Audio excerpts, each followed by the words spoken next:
আসসালামু আলাইকুম। বেশ কিছু গুরুত্বপূর্ণ কথা বলবো আপনাদের এখানে। এখন সকাল বাংলাদেশ সময়। আপনাদের নিশ্চয়ই উহুদের যুদ্ধের কথা মনে আছে। উহুদের যুদ্ধের মুসলমানদের কিন্তু বিজয় হয়ে গিয়েছিল, কিন্তু রাসূল সাল্লাল্লাহু আলাইহি ওয়াসাল্লাম সাহাবাদের বলেছিলেন, যেই পরিস্থিতি হোক এই জায়গাটা তোমরা ছাড়বা না, এখান থেকে কেউ সরবা না। কিন্তু তারা বিজয় সুনিশ্চিত মনে করে তারা সেই জায়গাটা ছেড়ে দিয়েছিল, এবং ওই দিকটা দিয়েই তারপরে পরবর্তীতে খালিদ বিন ওয়ালিদের নেতৃত্বে হামলাটা হয়। সেই হামলাতে রাসূল সাল্লাল্লাহু আলাইহি ওয়াসাল্লামের যে কটা যুদ্ধে তিনি অংশ নিয়েছিলেন তার মধ্যে সবচাইতে বোধহয় এটাতেই তিনি ক্ষয়ক্ষতির সম্মুখীন হয়েছিলেন। অনেকে মনে করেছিল তিনি মারাও গেছেন। যাই হোক, এই যে কথাটা কেন বললাম সেটা হচ্ছে যে আমাদের বুঝতে হবে যে বিজয় মনে করে বেশি উল্লাস করা যাবে না, এটার সব শেষ পর্যন্ত দেখতে হবে। কারণ একটা জিনিস মাথায় রাখতে হবে যে 20 বছর একটা সরকার ক্ষমতায় ছিল, সে তার প্রতিটি লেয়ারে লেয়ারে, এবং এই যে সময়টা সে নিচ্ছে, এই সময়টাতে শেখ হাসিনা তো বসে মানে ঘুমাচ্ছে না। সে ড্রাগ নিয়ে, তারপরে এইসব নিয়ে কি করা যায়, কেমনে কোথায় মানুষ মেরে তারপরে ক্ষমতায় টিকে থাকা যায়, সেই চিন্তাই কিন্তু করছে। সেনাবাহিনীর ওয়াকারের বক্তব্য আপনারা শুনেছেন বিভিন্ন মিডিয়াতে। তিনি বলছেন যে আমরা জনগণের সাথে আছি। এই সেনাবাহিনী এটা সেনাবাহিনী, এই সেনাবাহিনীর আকার যদি সরায় আবার সেনাবাহিনী করতে হয়, এত সহজে সম্ভব না। 25শে ফেব্রুয়ারির সে হত্যাকাণ্ডের পরে অনেকগুলো ঘটনা, অনেকগুলো কুল এই মোকাবেলা করে তারপরে শেখ হাসিনা আজকের এই সেনাবাহিনী তৈরি করেছে। তাদেরকে এত বিশ্বাস করার কিছু নাই। তারা যদি ভালো হয়েও যায় তাও জনগণের চাপে, কিন্তু ওয়াকার সহ এই যে উচ্চ পদস্থ যেগুলো আছে এগুলোকে বিশ্বাস করার কোনো কারণ নেই। তারপরেও মনে করছি এই সেনাবাহিনী মানুষের এই ব্যাপক যে গণজাগরণ, এটা দেখে তাদের ভেতরে শুভ বুদ্ধির উদয় হয়েছে, মনে ধরেই নিলাম সেটা। কিন্তু তারপরেও মাথায় রাখতে হবে যে শেখ হাসিনা জায়গায় যদি আপনি হতেন কি করতেন। এই গত 20 বছরে যে জুলুম, নির্যাতন, দুর্নীতি, লুটপাট করেছে, সেটা তো সে ক্ষমতা থেকে যাওয়ার সাথে সাথে সবকিছু উন্মোচন হয়ে যাবে। আর তার জীবন দশায় তো আর ক্ষমতায় আসার কোনো সুযোগ নেই। সে যতক্ষণ পারে এটাকে লিঙ্গার করে তারপরে ক্ষমতায় টিকে থাকার চেষ্টা করবে। এটা খুবই স্বাভাবিক একটা বিষয়। আমার কাছে যতটুকু তথ্য আছে, আগামীকালকে ছাত্রলীগ, যুবলীগ, শেখ মুজিব আর শেখ হাসিনার ঘর্ষণে পয়দা যেই লীগ আছে, এই লীগ এরা প্রচন্ড আক্রমণাত্মক হতে পারে। আমি আবারও বলছি, হতে পারে। তাদের মোকাবেলা করার জন্য যতটুকু প্রয়োজন ততটুকু আপনাদেরকে প্রস্তুতি নিয়ে যেতে হবে। শেখ হাসিনা পুলিশ, সেনাবাহিনী, বিজিবি সবার কাছে সহায়তা পেয়ে যখন একদম নেকেড ভাবে তাদের সহায়তা না পাচ্ছে, তখন শেখ হাসিনা তার যে সন্ত্রাসী বাহিনী সে তৈরি করেছে এত বছর ধরে, সেই সন্ত্রাসী বাহিনীর সহায়তা চেয়েছে। যে কারণে আপনারা দেখেছেন বিভিন্ন জেলাতে কিন্তু গত রাত থেকেই তারা কিছুটা ভায়োলেন্ট হতে শুরু করেছে, এবং আগামীকালকে তারা কতটুকু করবে সেটা আমরা এখনো জানি না। যারা বিজয়ের চিন্তা করে তারপরে কে কোন মন্ত্রণালয়ে নিবে সেটা নিয়ে চিন্তা ভাবনা শুরু করে দিয়েছেন, সেটা নিয়ে চিন্তা করার সময় এখন না। শেখ হাসিনাকে আগের ক্ষমতা থেকে সরাইতে হবে, এটা নিশ্চিত হবার পরে তারপরে বাংলাদেশে কে ক্ষমতায় আসবে, কে কতটুকু কি করবে সেটা পরের বিষয়। এটা নিয়ে আলাপ করার সময় এখনো পর্যন্ত আসে নাই। এখন আপনাদেরকে ভয় দেখায় লাভ নাই, কিছু কথা বলি। দেশে আপনারা আছেন, আমার চাইতে ভালো জানেন পরিস্থিতিটা কি, সেটা বুঝতেই পারছেন। ছাত্রলীগ, যুবলীগ চেষ্টা করলেই তারপরে তারা আগের মতো এসে মারধর শুরু করে দিবে, এটা মনে হয় সম্ভব না।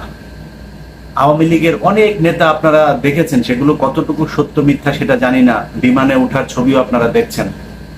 তারা কিন্তু পালিয়েছে, কিন্তু নতুন নতুন সন্ত্রাসীদেরকে আবার মাঠে নামানো হয়েছে। সম্রাট সহ অনেক সন্ত্রাসী এখন মাঠে আছে। তাদের অতীত ইতিহাস যদি একটু চিন্তা করেন, 21শে আগস্টের কথা মনে আছে? এই আওয়ামী লীগ, এই যুবলীগ যারা এখন কথায় কথায় 1 মিনিটে নাকি সারা বাংলাদেশ ঠান্ডা করে দিবে, শুধু ছাত্রলীগই নাকি যথেষ্ট এই আন্দোলনকারীদের ঘরে পাঠানোর জন্য, এরকম বয়ান যারা দিয়েছে, এই বয়ানেরা কিন্তু 21শে আগস্টেও ছিল। 15ই আগস্ট শেখ হাসিনার পরিবারের সবগুলোরে পাশার মধ্যে লাঠি দিয়া দিয়া তারপরে শোয়া শোয়া তারপর গুলি করছে। শেখ মুজিবের বিচিতে চাপ দিয়া ধরে তারপর মারা ফেলছে। ওই কিছু করতে পারেনি তো, এই আওয়ামী লীগই তো। এরা নাকি বিশাল আকারে এরা আন্দোলন শিখায় মানুষের, কিছুই করতে পারে নাই। 111-এ শেখ হাসিনাকে ধরে নিয়ে গেল জেলখানায়, কি করেছিল এই আওয়ামী লীগ? কিছুই করতে পারেনি। সো এরা যে বিশাল আকারে আন্দোলন কখন পারে? যখন পুলিশ তাদের পেছনে থাকে। আমি যতটুকু আমার কাছে তথ্য আছে আমি আপনাদেরকে কথা দিচ্ছি, পুলিশ নিউট্রাল ভূমিকায় থাকবে। স্টিল আবারও বলি, শেখ হাসিনার যেমন কোনো রাস্তা নাই এখান থেকে বের হওয়ার, তেমন কিছু পুলিশ, সেনাবাহিনী, তারপরে এই সাংবাদিক, রাজনীতিবিদ কিছু কিছু আছে এখন পর্যন্ত, যাদের কিন্তু তাদের ভাগ্যটা তারা শেখ হাসিনার সাথে সীমাবদ্ধ করেছে, তার সাথে বেঁধে ফেলেছে। শেখ হাসিনার যা পরিণতি হবে তাদের পরিণতি সেটাই হবে। সো তারাও চাবে, শেখ হাসিনা যদি ক্ষমতায় থাকতে নাও চায়, বলবে ম্যাডাম আপনি থাকেন, আপনি চলে গেলে আমাদের কি হবে? সো তারা কিন্তু কিছুটা আক্রমণাত্মক থাকতে পারে, এটা অস্বীকার করার কিছু নাই। কিন্তু যদি মেজরিটির কথা চিন্তা করি, পুলিশ, সেনাবাহিনী, বিজেপি, তারা কালকে আগের মতো আচরণ করবে না। সো এই যারা বলে যে বিশাল আকারে তাদের প্রভাব, বিশাল ক্ষমতাশালী তারা, পিছনে যদি পুলিশ না থাকে তাহলে দেখবেন যে কিভাবে দৌড়ায় এরা। এদের কুকুরের মতো যেভাবে এরা আচরণ করে, এদের সাথে ওই আচরণ করতে হবে, বেশি মানবিক হওয়া যাবে না। যুদ্ধের সময় যদি আপনি চিন্তা করেন আমি মানবিক হয়ে থাকবো, নো, এটা সম্ভব না। ওরা যা করে ওদের সাথে সেইটাই করতে হবে। সো সেটা করার জন্য কি করতে হবে? আপনাদেরকে মনে রাখতে হবে যে আপনাদের হাতে অস্ত্র নেই। সো এদের সামনে দাঁড়িয়ে যদি আপনাকে যুদ্ধ করতে হয়, যতটুকু প্রয়োজন, আমি ঢাকা শহরের প্রতিটা মানুষকে বলবো, গতকালকে কুমিল্লার কিছু ভিডিও দেখে খুব খারাপ লেগেছে। সেখানে এই ছাত্ররা বিভিন্ন বাড়িতে ঢুকতে চাচ্ছে, তারা ঢুকতে দেয় নাই, তাদেরকে সেখানে কোপানো হয়েছে। প্রায় 12 জন কালকে কুমিল্লাতে মারা গিয়েছে। সো এটা যেন ঢাকাতে না হয়। আপনাদের ঘরে লাঠি, সোটা, যার যা আছে, যদি এরকম কোনো পরিস্থিতি দেখেন ছাত্ররা আপনার বাড়ির নিচে গ্যাদারিং করছে, তাদেরকে সেগুলো জানলা দিয়ে ছুড়ে ফেলেন, তাদের হাতে দিয়ে দেন সেগুলো। আপনারা আপনাদের বাড়িতে এগুলো গুছিয়ে রাখেন, কারণ তারা তো এটা হাতে করে নিয়ে আসতে পারবে না হয়তো। সো আপনারা আপনাদের বাড়িতে রাখেন, তাদেরকে সেই সহায়তা করেন, যা যা প্রয়োজন। মেয়েরা যারা এখানে থাকবে তাদের হাতে ছোট ছোট জিনিস রাখতে হবে, এগুলিরে পাবেন, আস্তে করে চিপাই নিয়ে তারপরে কাইটা হারুনের মতো ছোট বানাই দেবেন। সো এটা আপনাদের মাথায় রাখতে হবে। এদের সাথে আপনাকে যুদ্ধ করতে হবে। সো যুদ্ধের ময়দানে গেলে কি কি লাগবে, কি প্রয়োজন, সেটা আপনাদেরকে নিয়ে যাইতে হবে। এখন এই যে বক্তব্য এতক্ষণ যা বললাম, এটাতে ধরেন আওয়ামী লীগের অনেক মানুষজন আছে, ভাই তুই দেশে আয়, এটাই গত 15 বছর ধরে কিন্তু শুনছি যে তুই দেশে আয়। এটা তোর বাপ নাকি জাতির পিতা? ও এর মাঝখানে বলে নেই, আন্দোলন সারা বাংলাদেশে ওই যে কি বলে ওইটার নাম কি ছিল, সোনাতলিতে যায়, তারপরে সোনাগাছিতে যায় যে ফেলে আসছিল না, সোনাগাছি না, আরে নারায়ণগঞ্জের ওইটার নাম কি, টানবাজারে চশমা ফেলা আসছিল না শেখ মুজিব। এই শেখ মুজিবের ওই সময়ে তাকে বারবার বলা হয়েছিল যে আপনি একটু স্বাধীনতার ঘোষণা দিয়া যান, সে দেয় নাই। সে ওই আর্মির সাথে করে তারপরে 9 মাস ওইখানে যা হানিমুন করে আসছে। তো হানিমুন করে আসে সে জাতির পিতা হয়ে গেল। তোর বাপ যুদ্ধ করছিল? তোর একটা বাপেরা যুদ্ধ করছিল? তোর বালের 4 নেতা নাকি? তো 4 নেতারা যুদ্ধ করছিল? কে যুদ্ধ করছিল? কেউ যুদ্ধ করে না। তাও তোর বাপ নাকি জাতির পিতা? তোর বাপ যদি জাতির পিতা হয়, আমি তো জাতির দাদারে। তোর বাপেরও বাপ, তোর বাপ তো কিছুই করে না। আমরা তো তাও প্রকাশ্যে কথা বলছি। আমরা বাংলাদেশের এখন স্বাধীন বাংলা বেতার কেন্দ্র, কনক সারোয়ার, ইলিয়াস হুসাইন, পিনাকি ভট্টাচার্য, এগুলি বাংলাদেশের স্বাধীন বাংলা বেতার কেন্দ্র। আমরা চোখে ঘুম, মুখে মাথায় ঘুমটা দিয়ে হাতে চুরি করে বসা নাই। হ্যাঁ, ছাত্রলীগের যারা পটাং পটাং করে না, আপনাদের সব শেষ। এইটুকু শুধু উদাহরণ দিয়ে বলে যাই, শেষ করি ভিডিওটা। ভয় পাওয়ার কিছু নাই। এই আওয়ামী লীগ সুবিধাজনক জায়গায় যখন থাকে তখন তারা ধ্বংসাত্মক, একদম অমানবিক, অমানসিক আচরণ করে। সুবিধা যখন না থাকে এরা জীবনেও কিছু করতে পারে না। এই যে লন্ডনে দেখেন না, 2 দিন পর পর জুতা দিয়ে পেটায়, কিছু করতে পারে? দেখছেন আপনারা, দেখেন ওইখানে গেলে শেখ হাসিনা গেলে হোটেল পায় না, যেই হোটেলে যায় ওঠে ওই হোটেলের সামনে যায় বিএনপির পোলাপান যায় ডিস্টার্ব করে। ওরা এখন আর লন্ডনে কেউ হোটেল দেয় না, ও লন্ডনে যাইতে পারে না এখন। যতবার গ্যাঞ্জাম হয়েছে ততবার লন্ডনে বিএনপির লোকজন, আওয়ামী লীগের লোকজনের জুতা পেটা করেছে। এখানে কিছু নপুংসকের কারণে মাঝে মধ্যে হইতো, ইদানিং ওই নোয়াখালী, সন্দ্বীপ, তারপরে সিলেটের কিছু মানে যুবকরা আছে, এই যুবকরা ইদানিং পাইলি ওদেরকে। এদিনও এই যে এখানে মিটিং হচ্ছিল আওয়ামী লীগের, ওইখানে ঢুকে ওরা ওদের মিটিং ভণ্ডন করে দিচ্ছে বিএনপির পোলাপান।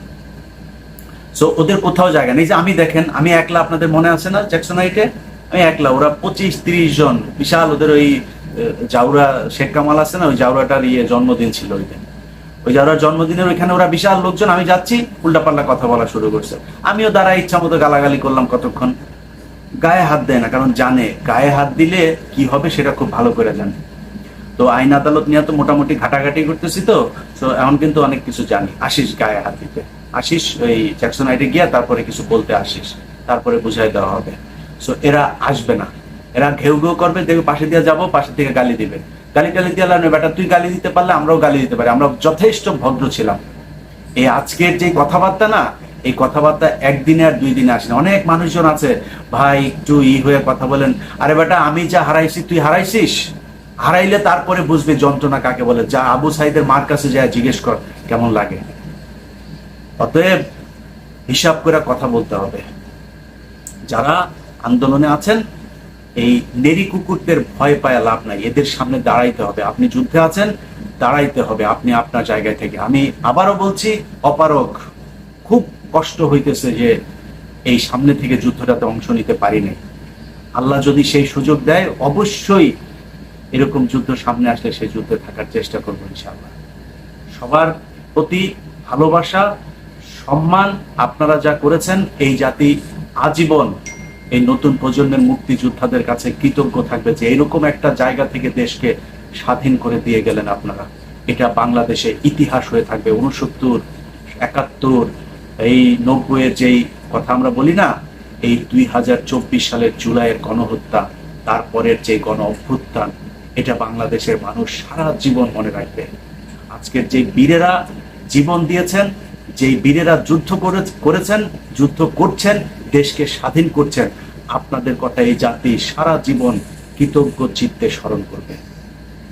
সবাইকে আবারও বলে রাখি, প্রস্তুতি নিয়ে তারপরে মাঠে আসবেন কালকে। ইনশাল্লাহ ফয়সালা কালকেই হবে। আল্লাহ হাফেজ। আসসালামু আলাইকুম। দেখেছেন এবং বুঝতে পারছেন পরিস্থিতিকে আলোচনা করা হবে। খুবই গুরুত্বপূর্ণ আলোচনা করলেন এবং নিয়ে আলোচনা করলেন। আশা করি যে অ্যাসোসিয়েট সাংবাদিকরা আছেন আলোচনা করেন এবং কি পরিমাণে তার সাহস, কি পরিমাণে তার অনুসন্ধানিক দক্ষতা এই করতে চেয়েছেন। দর্শক, আজকে তিনি গুরুত্বপূর্ণ আলোচনা করলেন। আজকে সাংবাদিক অ্যাসোসিয়েশনের ভিডিওটি আপনার কাছে সবাই ভালো থাকবেন, সুস্থ থাকবেন। শেষ করছি।